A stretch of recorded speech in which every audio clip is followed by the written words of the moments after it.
1984. Man, how times have changed, especially for one manufacturer. 3, 2, 1.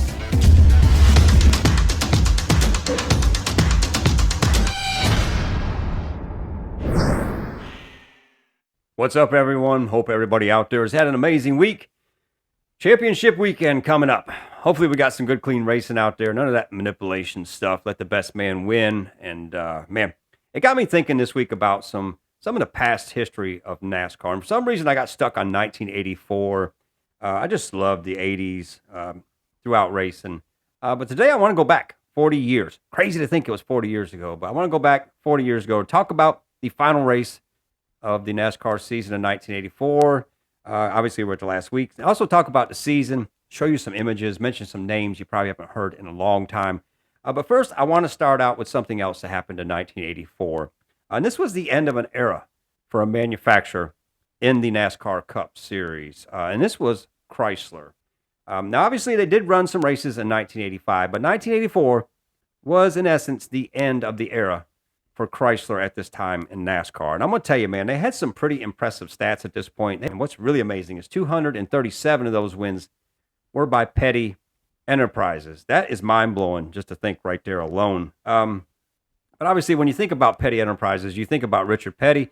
Richard securing 175 of those wins for Chrysler, 6 championships as well.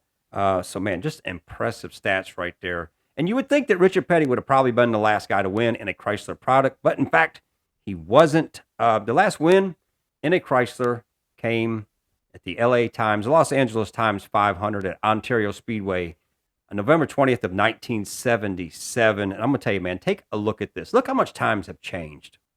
Now, obviously, that's 1977. We're talking about 84, but man, just the changes in NASCAR are mind-blowing. Changes in technology, I guess you could say, with everything. But on that day, in 1977, Chrysler got its last win by nobody else but Neil Bonnet.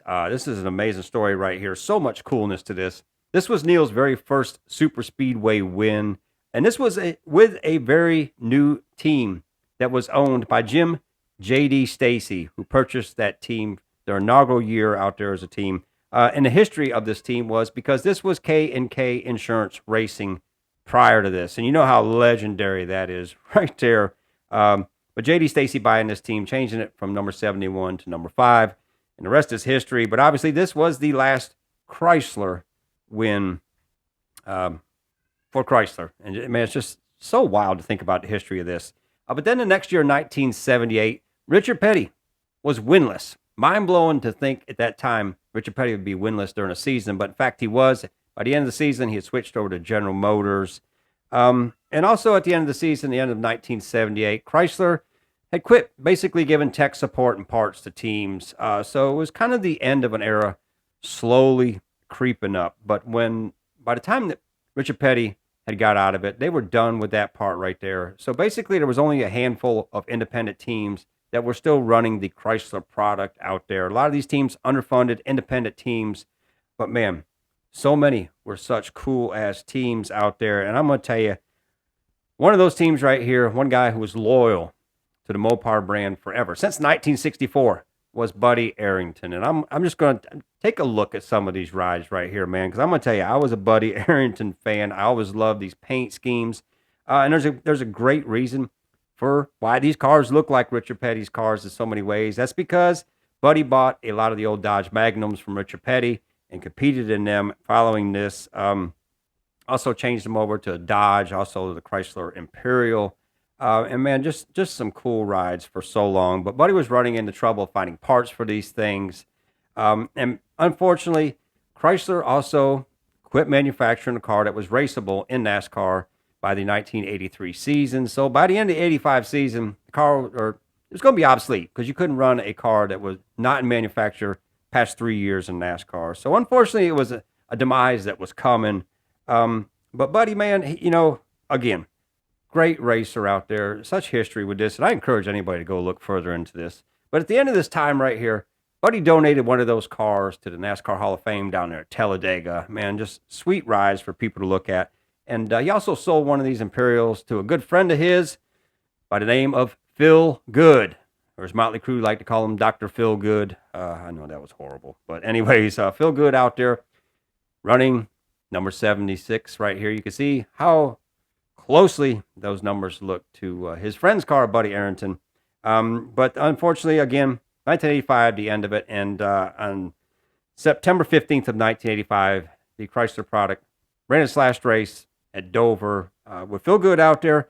He finished 18th in that race. And there was also another Chrysler product in that race, which was driven by Morris Randall. Unfortunately, Morris finished 39th in last place in that race, but still cool pieces of history right there. And there also was one other Chrysler Imperial that attempted to make races between 83 and 85. And this is a whole nother story right here. And this was by Rick Baldwin, who also ran some ARCA races and different things as well. But the interesting part about this was that Buddy Arrington, 1985, he switched over to fours, and he still had Phil Good out there, competed in one race for him, and also Rick Baldwin driving for him as well, because there was such a camaraderie with the Mopar guys right here. But unfortunately for Rick Baldwin at Michigan in 1986, he was attempting to qualify for Buddy Arrington, who was injured at the time. And unfortunately for Rick, the car got loose. He impacted the wall driver's side first. His head apparently hit the wall, and he succumbed to massive head injuries at that point and was in an 11-year coma before finally passing away 11 years later in 1997. But man, I love these guys for out there being independent racers and doing what they're doing and what they did. And now another interesting note to this was that in 1992, Rick Baldwin's wife sued NASCAR for having inadequate safety protocol. Basically, she said the window net was not proper at that time to survive something like this. And in the end, NASCAR was able to prevail in the lawsuit. So just interesting stories right there in so many ways. But of course, Dodge came back in 1995 in the Truck Series. 1997, they got manufacturer support out there. And then 2001, came back into the Cup Series with Ray Abraham, and the rest is history. So we're going to move on past that, but man, I love those independent guys and those Chryslers. Just mind-blowing. Such cool history. But now we're going to move to the 1984 season, especially the final race of the season, which took place at Riverside Speedway for the Winston Western 500. And this is another cool piece of history right here, because that race was won by Jeffrey Bodine in the number 5 out there. And the interesting part about this was All-Star Racing. This was the very first year for that team out there, which later become Hendrick Motorsports. But a very interesting story right there with all that, to go out there, finish off the year with a win. And obviously, we know the rest is history with Hendrick Motorsports. But I want to talk about some of the other things, cool aspects of that 1984 season. And one of them is that 143 drivers attempted to start races in the NASCAR series that year. 143 drivers. Imagine that. Think about today. We got the same guys out there all the time. Such different days where so many people were able to get out there and run and have fun. Out of those 143, 111 of those drivers were able to qualify for races. Man, the points sheet for that year was crazy, as it was so many years in the past then. But you also got to look at 1984. Chevrolet was out there. Chrysler was out there. Pontiac was out there. Buick was out there. Ford was out there. Oldsmobile was out there. You had 6 manufacturers on the racetrack. Again, such different times. And I miss those days. I miss them so much. I miss the racing from them. I miss the drivers from them. Not saying guys today are bad, but I just miss the old guys so much. And also, you got to look at tracks that are gone from that period. Rockingham removed. North Wilkesboro removed. And obviously, Riverside Speedway. Such a cool place out there removed, and such history removed with that. But luckily, we got Rockingham, North Wilkesboro back. So, pretty cool with that. But the 1984 season, championship going to Terry Labonte in that Billy Hagan number 44. And I'm going to tell you, I got a cool thing coming for you this offseason with the story of Billy Hagan and you're just going to have to wait and see. Something I've been working on for over a year now. But man, it's going to be really cool. But yeah, Terry getting the championship that year with 2 wins. Harry Gant second with 3 wins. Bill Elliott third with 3 wins for the year. Dale Earnhardt fourth with 2 wins for the year. And Darrell Waltrip driving for Junior Johnson with 7 wins that year. You think with 7 wins, would have got that championship. But unfortunately, didn't happen for DW that year. But man, and take a look at some of these names from that year. This is why I love the independent teams so much right here. Because look at these names. Ron Bouchard. I mean, come on. You got to remember that crazy win at Talladega. History right there. But Dave Marcus. Talk about independence. You can't get more independent than Dave Marcus. Dick Brooks running out there that year. Joe Ruttman. I mean, I love just hearing these names again with all these things. Of course, Buddy Arrington out there.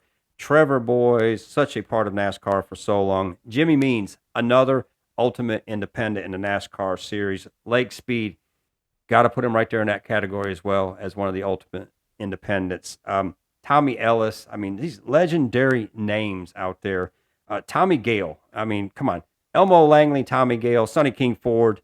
I can still remember sitting in Tommy's car so many times at the shop when I was a kid, like, 81, 82, man, and just dreaming of ever being a part of this stuff. So really cool memories with that. Jody Ridley, come on now. Just such cool names and such history with racing. J.D. McDuffie, another ultimate independent who unfortunately we lost so many years ago. But also Jimmy Hensley. I mean, man, I love these names. And then also DK Ulrich here. I mean, these are names that are amazing. And I want to go back and share a little story right here, especially with DK Ulrich. Because, man, there was a time back in the early 80s at Charlotte Motor Speedway where on the corner of 29 and Moorhead, this was a race. This was a headquarters for so many. Mark Martin was over on the Speedway side, DK Ulrich over here on the other side. And there was another legendary driver from the days who also ran his business out of there, and that was Dick May. And Dick May is the reason that I live in North Carolina and have been here since 81 because good friends, raced with my dad and everything else, and followed him down here. My mom actually worked for Dick May. So just really cool memories of that corner back then. Also the Apollo right there on the corner where you could find all the legends in racing eating breakfast or lunch. So, man, just such cool pieces of history that I miss, I love, and that's what I try to do with this. I try to share some pieces that I just remember because I've been around this sport since 81 as far as NASCAR, and, man, I love it. But anyways, hope you enjoyed the race. I hope you enjoyed this episode. And I want your comments down below, especially some of your favorite drivers from then and the changes. You miss it, or are you're more happy with today's racing? But I'm in a fine balance, but I really do miss the old days in so many ways. But once again, hope you had a great week out there. And as always, we'll see you at the checker flag.